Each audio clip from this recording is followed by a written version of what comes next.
Joseph Joestar. Este viejo zorro tiene un hijo no legítimo con una sugar baby japonesa, si es que no tiene más hijos perdidos por ahí. En la parte 4 vemos cómo este ya está más viejo, incluso a su avanzada edad llega a adoptar a un bebé paraguayo, llamándola Shizuka Joestar, como la de Doraemon.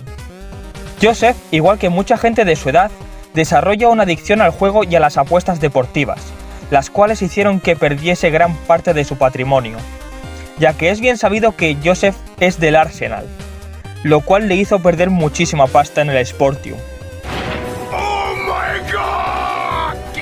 Sin embargo, Joseph está vivo en los eventos de Stone Ocean, según las palabras de Araki, siendo el único Crusader vivo durante el reinicio de Pucci.